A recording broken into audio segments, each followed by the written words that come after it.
listening to Achtung Millwall, broadcasting from the beautiful South Birmingham. Accept no substitute. Hello, dear listeners. Welcome to another edition of Achtung Millwall. In the aftermath of yesterday's disappointing, shall we call it, insipid defeat up there at Huddersfield. Joining me on the show is one of the 700 and something brave, hardy souls that made the journey up the M1 to the Gal Farm Stadium, I think it's called. It's Kevin Fuller. Welcome to the show, Kev. Hi, Nick. Thanks for having us again. Cheers. Well, thank you for coming, mate. Well done for travelling up yesterday. We were just talking off air about it. 700 plus travelling support is a pretty good turnout, in my opinion. It was a tough watch to watch it on a screen. What was it like for you to actually make the journey, mate, and be in the stadium yesterday? It was tough, Nick. Yeah, lots of misplaced passes, lots of not holding possession for long enough. It was very frustrating. But if we'd have come away with a 0-0 draw, perhaps we'd have got something. Perhaps we'd have, But we were poor from the start to the end, I think. Yeah, I try on these shows, listeners, to put at least a day between the aftermath of the game and then hopefully you think a little bit more logically in the cold light of day, Kev. And I was trying to make some notes and I had a quick look at the highlights before we spoke now. And there's just such a lack of content. I mean, the highlights barely make 2 minutes. I know the YouTube highlights never go on for long, but there was one opportunity for Jed Early where he had like a weakish shot on goal. Yep. The outside hint of a chance around 20. I think it fell to Scott Malone, but he didn't really get hold of it. And then there was that late penalty shout. And apart from that, Kev, that's it from the Millwall perspective. And that's got to be a problem. I agree. I've got those noted down, Nick. Yeah, just Jed's weak shot on 5, and then the chance for Malone, which is scuffed. Yeah, lots of huff and puff, but no real attacking threat. Yeah, so. And you contrast that with Huddersfield. I mean, I made some notes as it was going along yesterday, and I know I've got the advantage of the side camera, and a bit of a replay. But there's a succession of decent-ish chances where a better day they could have expected to have got a shot on goal and scored. 1, 2, 3, 4. There was a really good chance just after half time, which Bart made one of those miracle. Save, yeah. And I thought, how did they miss it? There we are. And then obviously going up into late, we've got there's an opportunity before they scored where it was cleared off the line. I think Hutchinson got it off the line from a free kick and a headed situation in the corner that allowed the goal. I take the view. I mean, I go around in circles, Kevin. I'm interested to know what it was like from your point of view, because if you look at the cold hard statistics, we were sitting in amongst a group of 21 points, looking upwards, and who knows? You could never predict the outcome of a football match, but it's that lack of. There was just a lack of direction, lack of energy yesterday. I found really strange, given the opportunities that were in front of us. I don't quite get that bit. I think the fans were all up for it. We all thought we was going to get a result there yesterday, didn't we? We've had 2 good performances. We're looking upwards again, and we're all on the edge of our seats that we're going to get a result, and that's why the performance was disappointing. Yeah. I mean, I couldn't argue with the starting 11. I wonder whether Billy was going to be on the right of in the wing back, and Ryan Leonard I thought might be in the centre. It was the other way around in reality in the starting 11. I just think Ryan, having seen what he could do against Stoke, I was wondering whether he's a little bit wasted out there on the right side, Kev. Leonard needs to be in midfield. Yeah, I'm not saying he didn't do a bad job at right back, Nick, but he needs to be in midfield. And we need to look at the formation. I thought Malone was poor yesterday, absolutely poor. And if he's not going to give you anything going forward, why play him defensively? I'd rather Wallace in there. At least Murray will give you a presence. Yeah, I agree. Absolutely. Just to read out the starting 11, listeners. I mean, you probably would know it by the time you hear this show. So it's Bielkowski, and you got the back 3 of Hutchinson, Cooper, and Ballard. Malone, as you've mentioned there, Kevin. Billy Mitch was in the centre. Leonard was on the right side. So the midfield is Savon and Mitchell, and then the front 3 of Ojo, Wallace, and Bradshaw. Bradshaw is I can't help but like him, even though he's I not like that him. Nick. He effective. runs and runs and runs and runs, which is all you Jimmy want from Abdul syndrome. all you want from a, yeah, exactly. If Jimmy Abdul could pass, he would have been in the Premier League, wouldn't he? Yeah, so yeah. No. I'm unsure as to Ojo. I mean, I think he's consistently being misused because the only time we've come alive this season, Kevin, was last week in that brief period after the 4-4-2 was imposed on us. And then suddenly all of the jigsaw pieces seemed to fit together and we looked like a team that knew how to play attacking football. At home, I take that point. Maybe you couldn't have done that at Huddersfield. Maybe you need to take a different approach because they looked a half decent side. But we just look so insipid that I don't quite understand why we don't. Why we're not taking the game to the opposition? It's almost like there's some kind of some default that says we have to be this kind of reactive, negative. To be fair, Ojo didn't do anything in the first half, Nick, did he? Really? Not yesterday. Showed nothing at all, and we were losing it in midfield. And I can understand him wanting to bring in an extra midfielder because that. I mean, I've written down here where was George Saville? I didn't even recognise he was on the pitch until the 66th minute. You know, so very disappointing yesterday. Yeah. Bright enough start to the game. I mean, we had that early shot that we've seen on the highlights with YouTube. And I thought we pressed quite nicely early on. We won a few balls and the opportunities seemed to open up and then go away from us. But it was a bright enough start. But gradually, after those initial maybe 15 to 20 minutes or so, it just seemed to me that we started to sit back and Huddersfield started to move a little bit. And they weren't outrightly dangerous, but they looked like they knew what they were doing. They had some decent players. If that right midfielder, I don't know what his name was, but Thomas 16. Yeah, if he could shoot on target, Nick, we would have been in a lot of trouble because he was ripping Malone a good one down the left hand side, down the right hand side, I should say. I agree. Yeah. He looked their most dangerous player. They seemed to combine movement, and he certainly looked their standout player. That's for sure. I mean, the first half kind of passed. I noted at half time not much to report. I don't know. I'm going to get a show out of this, Got it. Because there was very little to actually talk about, 0-0. And then we've mentioned already that save very early in the second half. We'd made the change at half time with Keith Bell coming on to tighten up the midfield, as the commentary team said, which is good. And apart from the chance, well, I think we probably on another day would have gone 1-0 down at that stage. We weren't entirely poor, but we weren't that brilliant either. It was also beige, it's this kind of flat Coca-Cola night after the party, isn't it? Exactly. So I mean, I thought that with the game in the balance, I mean, I thought we'd done well to get to 80 minutes without conceding. But Bart kept us in it from another corner. He made a spectacular save, and I thought our defending at corners today was poor, Nick. To be honest, that really poor. Well, it really came up with the goal because I mean, it was a near post header. I'm going to have to question Afobe. I mean, I didn't. It was his man. It was his man, definitely. Yeah, it was his man. He's got pushed over very easily. No one else seemed to move to cover that situation, and they've just had a free header into the net, and that's 1-0. And pretty much at that point, it was game over, really, because I couldn't see how we were going to create anything to get ourselves back into it. We didn't offer a lot apart from the penalty shot, which I thought was a stonewall penalty. So we might have, if we'd have got that penalty and we'd come away 1-1, perhaps we'd have a different opinion. I don't know. Being a football fan is a fickle business, isn't it? I mean, last week's villain is this week's hero, and absolutely vice versa. I don't know. I mean, I think that we've had the Gary Rowett conversation, done it to death online over the course of this season so far. Yep. One post that I did read online really stood. I think it was by a poster called JJ. I could be wrong, so forgive me, JJ, if you're not JJ. But it was something about how the travelling fans went up to Huddersfield yesterday. He'd never seen 700 so disengaged Millwall fans from the game. A sense of flatness in the travelling support. And that really struck me because I think that's the danger with the way the team plays. It doesn't give the crowd anything to feed off of, does it? Agreed. We got outsung by a bloke with a drum. Yeah, and that bloke with a drum and 200 kids. Yeah, got outsung.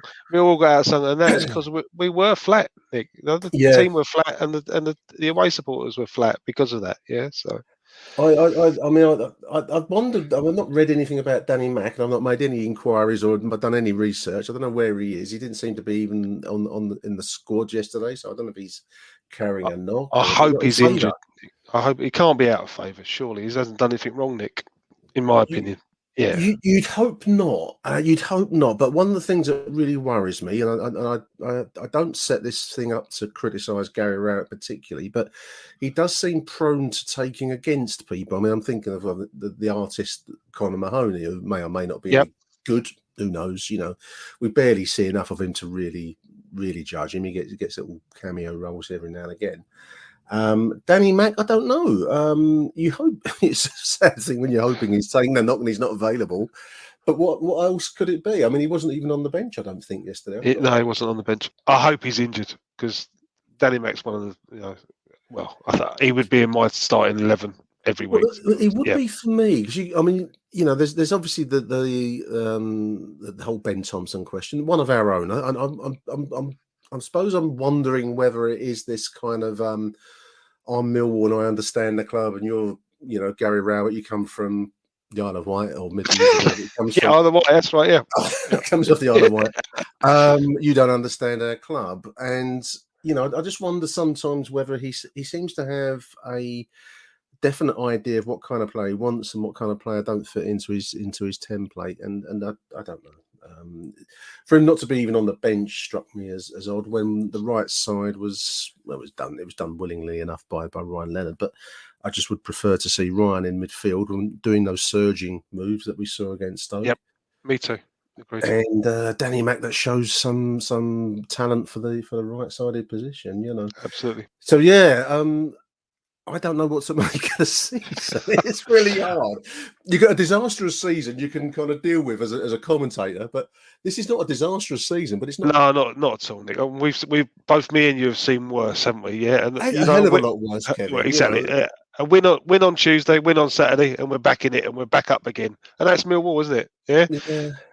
That's Millwall. Yeah. I suppose that's being a Millwall fan, being a football fan.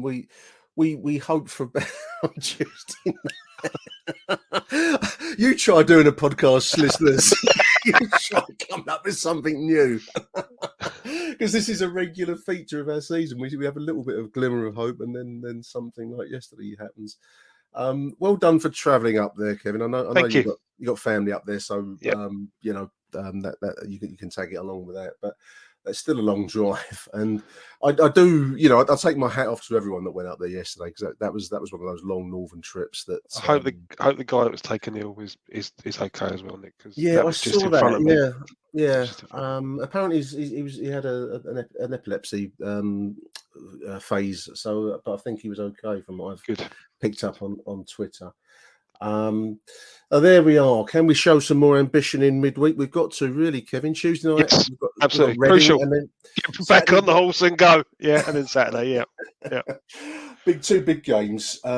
Big thank you, Kevin. I mean, we made a joke, listeners, before we started recording. I felt like I was like Albert Pierpoint walking up the stairs to the hangman's noose. I've got to try and get something out of this. Measuring up the team, yeah.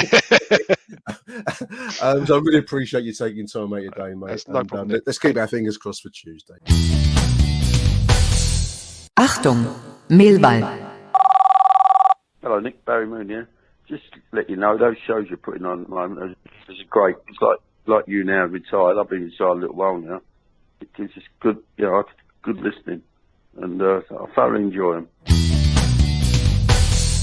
Achtung, Millwall. Huge thank you to Kevin Fuller for taking time out of his day to speak to us about yesterday's showing up there at Huddersfield. But joining me now to kick over the traces is show regular and the spreadsheet maestro. It's Mr. Ryan Loftus. How are you doing, Ryan? I'm very well, Nick. It's commendable to yourself for, trying to speak to everyone about yesterday. At least, hopefully then you'll get something about it. It was not the best game as a as the viewing. Well done to Kevin for travelling all the way up there. I mean, that is yeah, a to the cause. 700 plus made the journey up there. I think there was a real Fantastic. sense. I'm just looking at the league table, listeners, as Ryan and I, joined the call. I mean, Huddersfield actually propelled themselves into the top 6 with that win yesterday, thanks to that 80th minute goal, that near post header error, near post header, defensive error, whatever way you want to put it. And that could have been us, Ryan. And I just, I think with the benefit of 24 hours to look back at it all, I can't, it's easy to slag Gary Rowett off, and I think there's a lot of it that goes online that is slightly over the top. And given the resources and the squad that he has available to him, I think you can always say that we should set up in a different way to the way we set up, depending on the end result. But what really struck me, and I don't know if you agree with this, is that the prize was a top 6 place. Huddersfield got that prize, just looking at them now in 5th spot. And that could have been us, but we didn't show anywhere near the kind of urgency that said that the players wanted that. I didn't see that yesterday. How did you see the game? No, it was completely passive. For me, it was very concerning. It was such a shame. It was very much the first half against Stoke. We obviously did the show in the week, and you spoke with Michael and Harry as well. That second half offered a lot of encouragement, and then what's frustrating is then to have the week build up to then turn up and pretty much do the same display from the first half against Stoke. It was, those clipped balls into the channels that you pointed out before that just still were just aimless, and they're not dangerous at all. The Huddersfield back four just did not have anything to do all game. Tom Bradshaw has gone back to chasing shadows for as long as he's on the pitch. I mean, Shea Ojo was hooked at half time. I don't know if that's a fitness thing and that was to put Keith Bell in and boost the midfield a bit, which I tweeted out at the time. I just don't understand the change. I don't understand what impact that is supposed to have on the game. And it was just, I think Millwall we never looked like scoring or even attempting to score, let alone scoring. There wasn't wayward finishing that we got so used to last season. No, there was just didn't seem there was an attacking threat, and Huddersfield weren't offering a lot. It just seemed to be a complete comfortable cruise control, and then it's a set piece goal that you think we shouldn't be conceding, really. Well, we shouldn't. I mean, we'll come back to that because I think that was just plain sloppy. I mean, I can't put any other word on it. I mean, I was interested to see Gary Rowett's post-match video on the club side. I don't know if you've seen it, but he was saying at the end of the first half how he felt that Huddersfield was starting to kind of look dangerous, or I can't remember how he put it now, but they're starting to run the show a little bit. Now, Bart made a decent save. I'm just looking at my notes here on 25, but apart from that, there was a sense that they could do something, but they hadn't done much for me by half time. So the response there, which is to bring in Michael Keefton-Bell, which presumably was to stiffen the midfield defensively and not give them more space. I suppose you could argue, largely speaking, in the second half, that kind of worked because they didn't get so many chances that you were really struck by, the kind of the flood's about to open in the second half. But they did get some chances. But I just think half-time changes spoke volumes because there was this sense that we'd kind of done enough and we were going to take the point back from Huddersfield, and that just strikes me as lacking ambition. I'm sure if Gary Rowett was on this call, he'd protest, forcefully. But no, of course, those moments say a lot, Ryan, don't they? Yeah, massively, and that is the thing. Rowett, I think he says it enough times after matches, especially when it is the draw streak. He's not coming out here to try and lose games or try and he's doing what he thinks is going to win. But for me yesterday, I didn't see what we were doing. I thought we were much, not necessarily worse in the second half, but much more passive and much less active in the game in the second half with that midfield change. I mean, I tweeted out obviously saying, I don't understand the change, and got a couple of responses saying, well, hopefully the idea then is to have Keith Bell holding a bit more so Mitchell and Saville can get further forward. And But there was just none of that. There was no forward running, really. There was very little. I mean, we had one shot on target yesterday, and I letters on a postcard, listeners, if you can tell me what that shot was. Well, I think that will be the very, very early chance that fell to Jed in the first half. He kind of was on the right and cut in and put in there's no power in the shot. The goalkeeper had to go down and take at his feet. It was on target, but I wouldn't have called it a dangerous strike. I actually, because I'm a generous bloke, listeners, I put that down in my notes as a chance, but that wasn't really. But that was danger. The only time that was the only chance in the game. Really, it was. Yeah. I mean, Jed was incredibly quiet. He was very not to dig out Jed. He's done a lot. I think he's in a little bit of a dip at the moment. And he was very when he went up top with Bradshaw and then later, with the other strikers. He was just lost in the game. That was a point. I'm glad that you raised that. It was one of the points I wanted to make, because I don't understand it. I think the thing with a lot of Gary Rowett decisions is it's quite hard to understand what's going on there, because to me, we've gone a goal behind. We'll come back to the goal, but then you're chasing it. So Matt Smith comes in, but that's where you want your 4-4-2. Ideally, you do want Jed Wallace doing his right wing stuff, because that's where he's going to. And Ojo had been hooked by then, so he couldn't do it. But you do want that more conventional approach. I generally don't get why you're teaming two. They're not small guys, but neither Jed nor Tom Bradshaw are small, but they're not. They don't dominate in the air. So why are you playing them as a front two? That's hard to understand, Ryan. It's odd. It can work if then the style you're playing plays to it. But the amount of times it's like a catchphrase of Tom Bradshaw isn't the target man. No, like not. But when you then persist with the chip ball zone behind, it's not going to work. I mean, the front two worked quite well towards the end of last season, beginning of this season with Mason Bennett and Jed Wallace, when neither of them are quite strikers, and they're it's almost like a double false nine sort of, if you want to be that finer point of it. I mean, they're basically just dummy strikers. They're they are still running wide, and they're dropping in and they're moving all around, and that does cause problems for a defense, because then they're not, especially if you're up against the back five, if you've got two strikers there who are absent from that position and other players fill it, then the defense almost doesn't know what to do. It was a bit, a few years ago in the rugby when the Italians just didn't ruck, and the England team are a bit, what is going on? Defend. But when you then have Tom Bradshaw and Jed Wallace doing it, well, then it's Tom Bradshaw up against 3 6-foot plus guys, and he's a nice lad, but I don't think he'd win in the fight.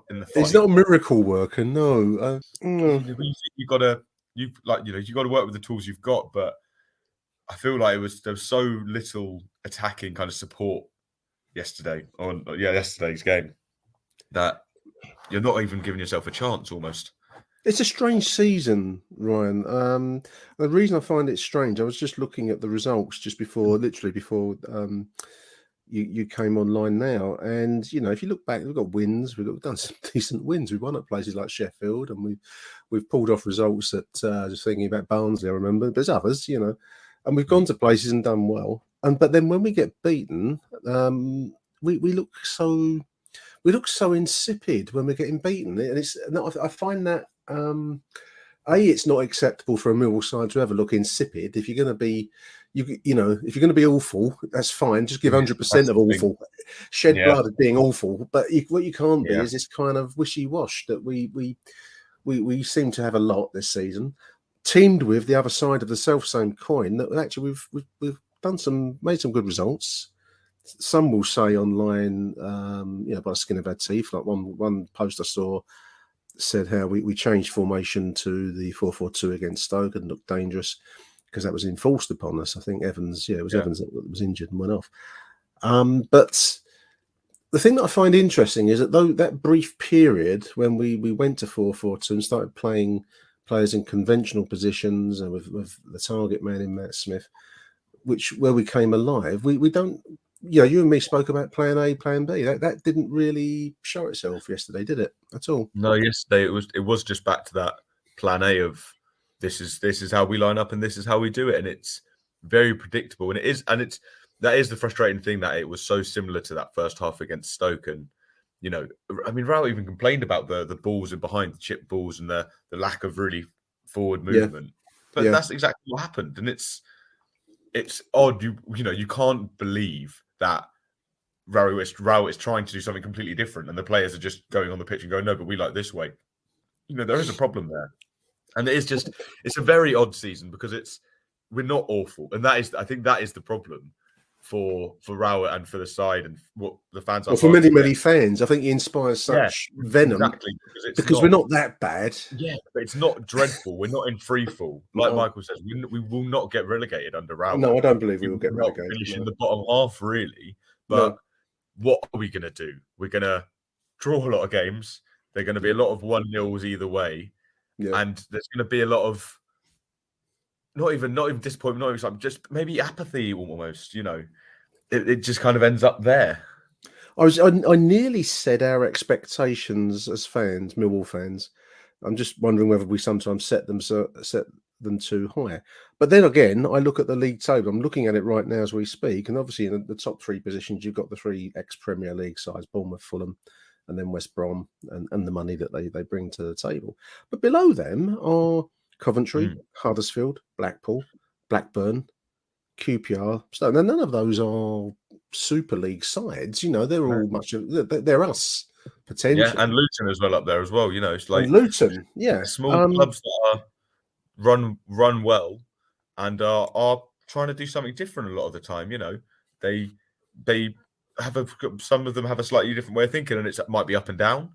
But I mean, Millwall are very much a steady Eddie in a league of roller coasters. You know, we're just here on the teacups while everyone else is running around Thorpe Park, and we're plodding along with it, and it's all right. But you know, it doesn't excite, that's for sure.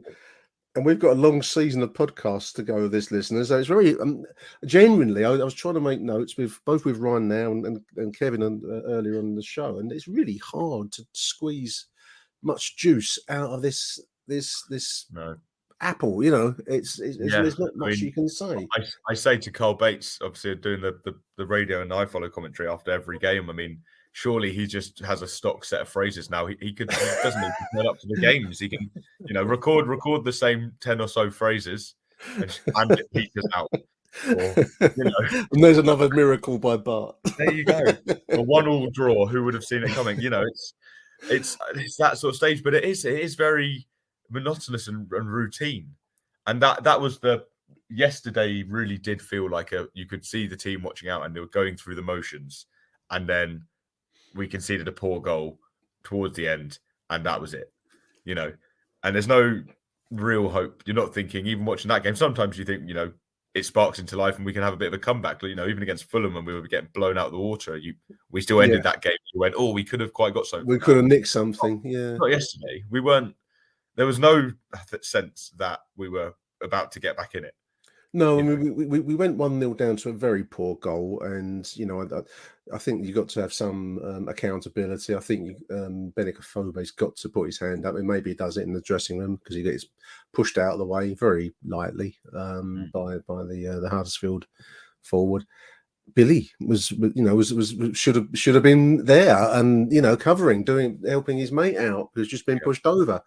And he was missing an action, so the chap has a free flick header, and then it goes 1-0, and that's kind of game over.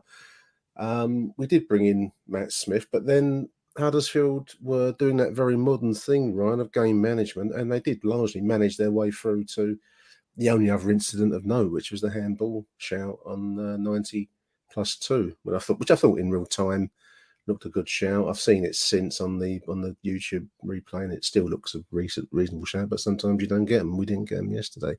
Yeah, and also last week we could have had 2 against us at Stoke as well. It could have been a different story. So they do come and go, but very poor goal to concede. I mean, Jonathan Hogg's he's not even the tallest man. I think he's like 5'9", 5'10", set defensive midfielder. He's not a set piece threat necessarily. No. So to concede that goal that late on as well, when very little has been happening in the game, that is just switching off.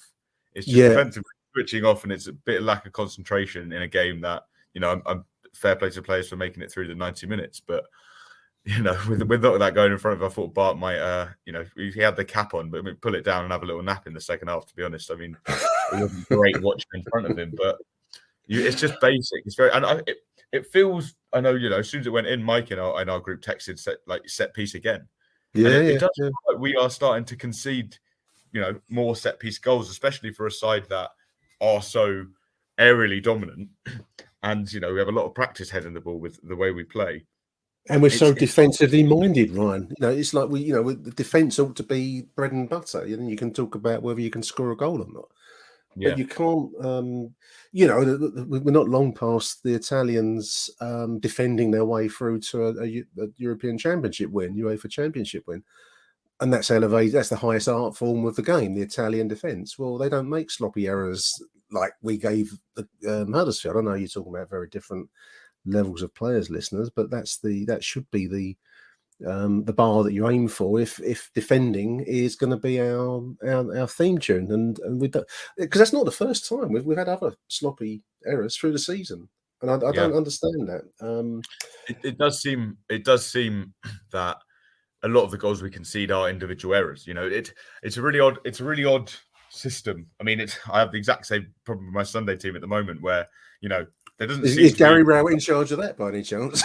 Well, we haven't gone to the back five there yet. We're very much 4-4-2 in that sense. But it seems every goal we concede there, and we do ship a lot, listeners. But they seem to be individual errors, and but when it's 3 or 4 individual errors every week, then maybe there's a bigger problem. There's a theme. You almost start to feel that Millwall. I mean, under Harris, there was a very clear structural problem of why Millwall were not good at defending, because we weren't set up very well to defend. And Rowett came in, and you could see structure when we had the back five and the midfield 2 in front of it and defending very well. But especially this season, which isn't something that was really there last season, is these individual errors now starting to creep in. And even against Luton, the first goal we concede, where it's a tackle with Cooper and it kind of ricochets off Hutchinson and just rolls out and the player's there.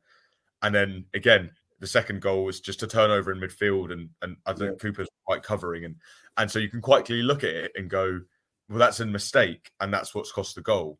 But when it does repeatedly happen, and then when there is becoming also a pattern of conceding from set pieces or a second ball from a set piece, you then start to wonder, well, why is it these individual mistakes? Why are they creeping in now when they haven't been?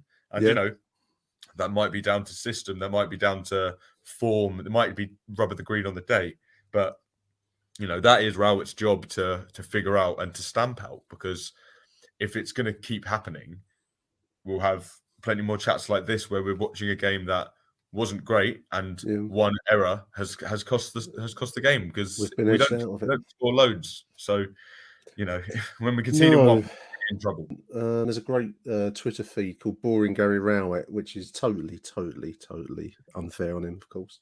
5 at the back and no attack is the strap line for it. I think he has that on a leather jacket in his home that he wears out on the Sundays. I don't know if that's Harry behind that. A big week ahead. We've got Reading on Tuesday night, so we have a chance to set things straight with a rip-roaring display of buccaneering attacking football, 4-4-2 from the off. Flying wingers, Ryan, Matt Smith in front of goal.